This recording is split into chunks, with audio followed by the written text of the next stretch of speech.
What on, family? It's your boy SNTV, back at y'all with another Chiraq Street Legends. And this episode is gonna be about none other than King Louie, aka King L, aka Tony. My name is Louie, but they call me Tony. King Louie is originally from the west side of Chicago. He would migrate from the west side to the east side about his 7th or 8th grade year. He would move to Dro City. King Louie would go to Hyde Park High School, and then he would later graduate from an alternative school. After attending high school, King Louie would begin building a following through his one-on-one mixtapes. He would hand out CDs at bus stops and parties. His career would almost come to an end very quickly, just as fast as it started, as he would be struck by a car. He would end up landing on his mouth and messing up his teeth very bad. Both of his legs would end up broken, and he would also have bruised lungs. It would take him 3 or 4 months to make a full recovery. He would have to learn how to walk again. King Louie would tell himself that whenever he got right, he would go much harder, and that's exactly what he did.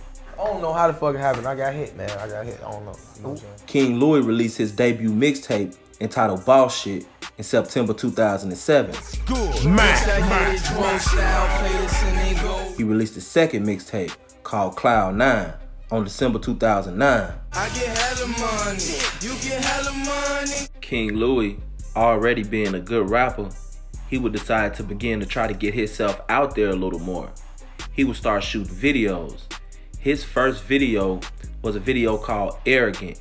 It was off the Man Up Band Up project. What the fuck you talking about? Truly make you walk it out. Truly got the Tully and the Gucci, we can spark it out. From 2010 to late 2012, King Louie would drop 7 more projects, including the one where he kind of gave Chicago another nickname, being Chiraq Drillinois. Yeah, this is Drillinois. I be with Goonie Goblins. Say son, them Goonies poppin'. King Louie would drop the mixtape Drilluminati in late 2012.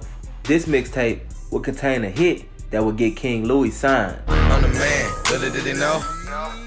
Little did they know. That being Val Venus. When Epic Records heard Val Venus, they immediately came and got King Louie. This the square. I'm in my square, you fucking weirdo. I'm in my square. I'm in my square. Stop playing me, bro. Stop playing me. Y'all ain't know. Well, he ain't know. What's up, Uncle Vic? My Uncle Vic taught me how to count 3s. He taught me how to cube it up. Fuck is you talking about? Yeah, Uncle Vic taught me how to count 3s. Need to cover his mouth. He coughing and shit. My chain fake. Come on, bro. Your page fake. You ain't even got no face on your shit, you stupid ass dummy. What you want me to tell you how much it costs? You can't afford it. You block your dumb ass, you fucking goofy. You probably stay home with your mama or something. Virgin ass nigga. In 2012, Chief Keef and Louie basically had the game, and OTF, Mubu, and GBE were all clicked up. You would always see Louie with Dirk and Chief Keef. Something would eventually happen between Mubu and GBE that would separate them. Mubu and GBE would discontinue to hang with each other, but Mubu would still hang with OTF. It's like business, but we don't do business. So that's what I'm saying. It's like, it's nothing. I'm cool with Dirk. Like the other guys, you know. Now this actually makes more sense since Blood Money, the younger brother of Mubu Crump, was allegedly one of the first people in OTF. Some even say that he's one of the ones who started it. He was real cool with TYMB before he went down for a body.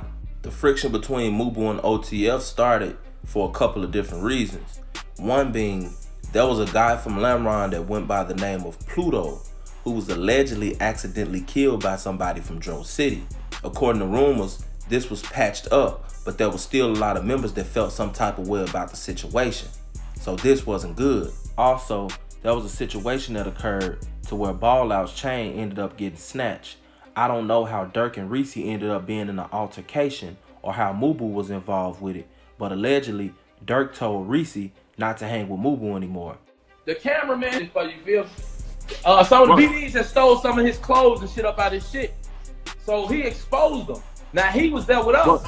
He was there with us and shit, you feel me? Taking the doing the recording shit. You feel? Because we be having all the cameramans and shit. So he was taking he was recording their little concert. Dirt acting to come on, do his shit too. So when fool them see him all the time, they already broke and stole his cameras, clothes and shit. Oh, broke shit, stole Gucci belts and shit. So they see him, they mad because he exposed them, you feel me? So they try to get on his bumper. They try to whoop him. While they whooping him on the stage, a nigga snatched the chain off the nigga ball out of neck, you feel? And then they go back there. When they go in the back, we all go in the back. The nigga ball out, check the nigga Dirt like, you bitch ass nigga, I heard you saying something about the chain. And then next thing you know, Reese like, nigga, where that chain at on BD? Jump over there and choke him. So I'm like, damn. Shit, our beef started because Reese choked Dirt. And then shit, nigga stopped told him he couldn't hang around us no more. And he got mad. I ain't gonna lie to you. Beat the fuck out of them. Hey, Dirt. Hey, beat that ass, boy. Louie, beat it up. Not to mention, some of the alliances that were built with the people that were out in the free world. There was a lot of people that were locked up that were involved in OTF and Mubu that really had nothing to do with these alliances. So when they came home, these alliances pretty much meant nothing to them. One of those guys was Kurt Mack. Hey, these hoes always asking Kurt Mack a question. Why don't he use condoms, or why don't niggas use condoms? My question to them is, why don't y'all use condoms? Gang. Who was the uncle of 051 Melly. When Kurt Mack came home, 051 Melly started hanging in Dro City real heavy. Certain members of OTF took offense to this because 051 was their arch enemies. Remember, 051 is the one that killed LA, and this would be the start of a war. Stay inside or get fired up. To live and die in Chicago. And around September of 2015, King Louie was leaving the studio. As he was leaving the studio, someone walked up on him and started firing at him. King Louie was shot at over 60 times, but he was only hit in the leg once. This was his second brush with death. King Louie would escape death once again. The thing about it is, he got fired at over 60 times, and he was only hit in the leg once, which was a blessing. But King Louie didn't see it like that at first. He just seen it as an attempt on his life, and he got lucky. Then 2 days before Christmas of that same year, one of King Louie's brothers had just got off house arrest. King Louie wanted to take his brother to go celebrate. He would take his brother out to eat. He had some more Christmas shopping to do, so he planned to do that afterwards. After they went and ate, King Louie and his brother would stop by one of their friends' house. King Louie would chill over his friend's house for a minute before finishing the rest of his Christmas shopping. Louie would come out of the house, get in the car, and right when he would begin to start the ignition, boom, boom, boom, boom, boom, boom, King Louie would begin to be shot at. Someone pulled up on the side of King Louie and let loose. King Louie was hit 7 times, including 2 bullets in the chest and 1 in his head. Chicago rapper King Louie was shot Wednesday afternoon on the southwest side, according to a report. Police said a 27-year-old man was shot in the head while in a vehicle in the 3900 block of West 83rd Street in the Ashburn area at 3:30 p.m. After being shot, King Louie would lay there for a second in his car over his console, thinking that he might be dead or that it was over. He said that his life flashed before his eyes and he seen his family, and he thought about how many people would be hurt if he died. So he snapped out of it, climbed out of the car. King Louie was able to get to his feet and make it all the way to his friend's house. Now he was pretty much parked right in front of the house, but with 7 bullets in him, that had to be the longest walk of his life. King Louie was conscious the whole time. As a matter of fact, he even took all of his clothes off because he had an expensive belt on and he didn't want the paramedics to cut it. He also took his jewelry off because he didn't want the hospital to steal it. Not only were you shot in the head, you were shot in several places. Thank you for joining us. This was just last week and you were just released from the hospital yesterday on your birthday. How do you feel? Feel blessed. And you're feeling recovered, I guess well enough to come in and do an interview. What happened? Well, I was in my car. I was finna leave a friend's house, and someone started shooting at my car, and I think they said they shot like 22 shots or whatever, and I was hit 7 times. 3 of the slugs are still with me today. 2 on my chest and 1 on my head. King Louie, what's going on in Chicago? The devil's working overtime. That's what's going on in Chicago. What do you mean? The devil's working overtime. Evil. You have been working with for Chicago. Yeah, you have been working with part of Chicago's Put the Guns Down project. It's aimed at harnessing the power of music to take a stand against gun violence in Chicago.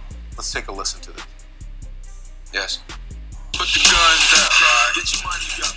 Let the kids live. Grown goofers killing babies, what them kids did. I let her see my mama see her kid. And I put on for my city what your kid did. So this is part of the campaign. You're trying to get people to put the guns down. Listen, I know you know that the problem in Chicago is deeper than guns. Guns are a big problem. And when I asked you what's going on, you said, you know, that the devil's working overtime. Do you think that there is hope for Chicago, and what is that hope? Yeah, I think it's hope for Chicago. And like I say, prayer. I don't think I would be here today if it wasn't for prayer. So I deeply appreciate all the prayers that people had made for me, everybody that prayed for me, the prayers that my family and everything, because that got me through my, kept me strong, and got me through my situation. So I say we just gotta be strong and pray for our city, and the right people gotta just do the right things. This will be his 3rd time escaping death. He would go to the hospital, and this will become international news. While he was in the hospital, King Louie would have a revelation. He said that he felt like the owl that he got tattooed right by his ear, which was an OVO tattoo, saved his life. Because if the bullet would have hit the tattoo, then it would have killed him. Instead, the bullet kind of went inside of his ear. While he was in the hospital, he invited the Honorable Minister Louis Farrakhan to come pray with him. Minister Farrakhan would come pray with him. King Louie would decide to change his life. He actually said out of his mouth that he hated that he had to contradict himself, because he said in one of his songs that he would never leave Chicago. They asked me, Louie, you gonna leave? No, I'm gonna stay in Chicago. But he wisened up. Eventually, he had to leave Chicago, but Chicago was gonna leave him in Chicago. And I think that what we can learn from the story of King Louie is this. The universe, most times, finds a way to give us some type of warning to change our ways or to stop doing whatever it is that we're doing that the universe doesn't approve of. And when we continue those things,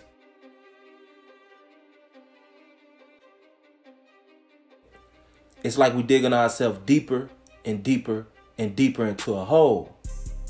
And eventually, the universe will show up to stop us, since we won't stop ourselves. In King Louie's case, he was given plenty of warnings. He didn't take heed. The last time he got shot was definitely more than a warning. He could have actually lost his life. But eventually, he wisened up because he understood that he had been shot 8 times on 2 different occasions. The 3rd time may take his life. King Louie could have been just like one of the many rappers from Chicago that lost his life, but by the grace of God, he survived. This is a perfect example of what can happen and what will happen if you choose to continue to go against the universe. And eventually, one way or the other, you will change your ways. This has been the story of King Louie. It's your boy, SNTV. Get it every day. That's the regimen. That's the regimen. That's the regimen. Get it every day. That's the regimen. That's the regimen. That's the regimen.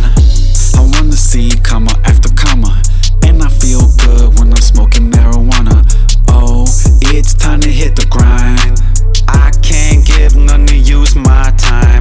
Make moves, don't say shit like a mime. It's Bangkok, this music so talented. Everybody copies me, I should get patented. Yes, woman, you look pretty fine. I'm thinking of a plan just to make you mine.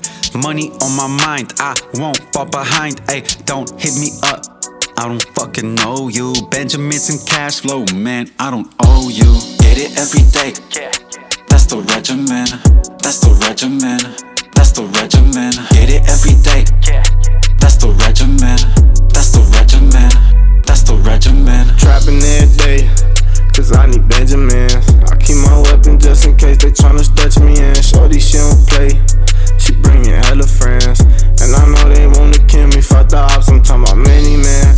Many men, shorty said that she got plenty friends. We'll bring them in, baby, I'ma pop the Regimen then. I'm in my zone, baby, please don't catch no feelings in. Watch your tone when you talking to me, leave me alone. Don't come on phone with that stalking shit. They knew the kid when I walked in there. I hit the booth and I go off in her. Call her a Uber, but she walking there. I'm talking about many men. Shorty said that she got plenty friends. We'll bring them in, baby, I'ma pop the Regimen then. I'm in my zone, baby, please don't catch no feelings in. Watch your tone when you talking to me. Get it every day, that's the regimen. That's the regimen. That's the regimen. Get it every day, that's the regimen.